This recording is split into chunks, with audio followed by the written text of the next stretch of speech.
Our guest on the program talks to us about consumer protection with a focus on luggage. That's more from the Director of Consumer Protection at the Nigerian Civil Aviation Authority, Adamu Abdullahi.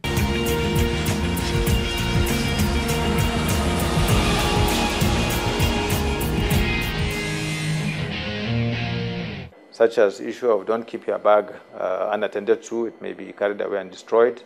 Issues such as the things you shouldn't pack inside your bag, knives and things like that should not be carried on luggage.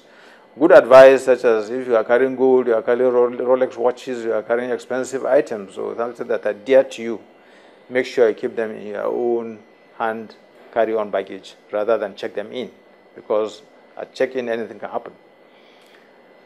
So all this information is going to be for the public, and they will be deployed in all the airports in the Federation. And I'm positive that that will also go a long way in letting passengers know what they are supposed to do. There are guidelines here, even on the timelines for resolution of complaints, because as I told you earlier, aviation is international business. So therefore, there is no Nigerian way of doing it. So if you write an airline that so and so has written a complaint against you, there are timelines that you must give them within which they have to respond to that complaint. Usually it is 7 days. So within those 7 days, they should get back to you with what they are going to do about that complaint. And if it means calling them in, then they have to come in here, sit down with you, discuss. If it means bringing in the complainant, you bring in the complainant, so you have to hold a tripartite meeting and resolve that issue so that they can sort him out, or her out, as the case may be. This issue of operational delays, they complain, yes, that the airline does not come out to tell them what is actually happening, that they tell them operational issues. Let me share some experiences. At a stage we were discussing with an airline, it delayed a flight for upwards of 3 hours. And because of that, some passengers did a group action and came, about 100 of them lodged a complaint against that airline. What happened really was that there was a VIP movement in the morning. That VIP movement, there was this event going on in Abuja.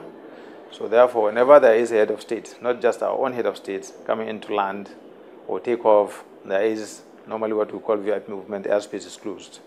So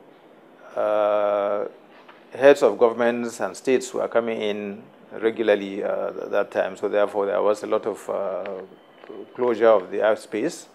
That led to delays in the flights. The best that airline will say is due to operational reasons, because if the airline keeps telling you that somebody went on Twitter and bared his mind, telling people that because of just one human being and the president, why is he kept on ground for so long? So, and then there are also technical issues that airlines don't want to disclose to passengers. Apart from MMA2, where you can go, and maybe even international, where you can go to the glass and see what is actually happening to aircraft. Most of our airports, you don't see what is happening out there. Whenever there is a technical issue, even change of tire, and passengers witness it, I'm sure there are some of them that go and demand for a full refund of their ticket, that they are not going to fly again. So there are a lot of terminals that are coming on stream. The Port Harcourt has just been commissioned, as you are aware. Abuja, Lagos and Kano are also coming on stream. Abuja is promised before the end of this year. So a lot of more comfort is coming to the passengers' way, because we would have brand new passengers that are built to accommodate more passengers. This time around, we have built terminals that will last a longer while, even though we really went docile, because over the last 40 years, all we have been doing was to compare Lagos and Schiphol. They were started at the same time. We did the first phase and we stopped there. Schiphol now has like 70 gates, while we are still fighting with the number that we have here, which is about 10, 12. Meanwhile, airports all over the world you go to, you find out that there is one development or the other going on at any given time. So you don't remain static, and you build airports for the future, because you envisage that there's always going to be a build-up in traffic.